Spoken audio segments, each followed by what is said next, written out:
Do I mention that I'm your grandmother? Yes.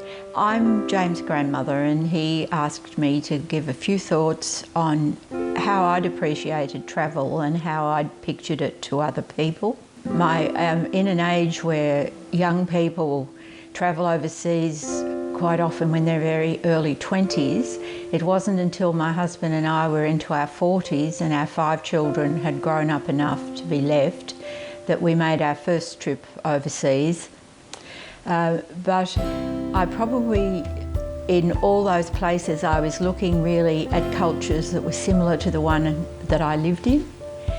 And I felt that I wanted to see something quite different. So we took a trip about 20 years ago, and then we went on and landed at Istanbul.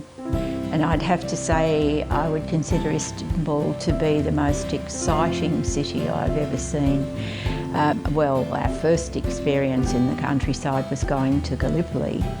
And as an Australian, you know, I'd grown up with this thought that, you know, we were the people who'd been hard done by how many soldiers had given their lives there.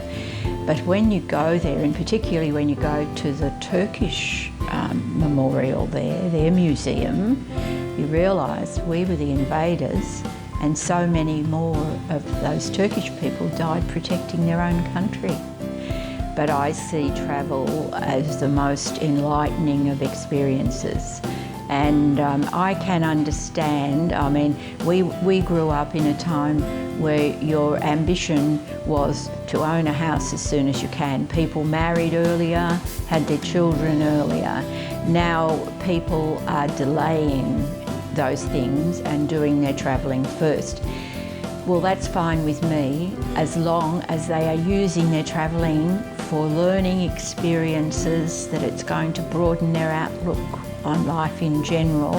When I came back from that trip, I would have to admit that it impressed me more than any I'd taken anywhere else, because you have a mindset with an Anglo background that all the people around the world, you know, should be taking notice of you more than the other way around.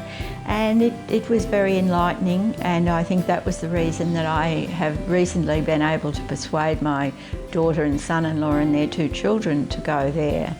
And fortunately for me, having sent them off on an experience like that, they came back just as thrilled as my husband and I had been those years ago.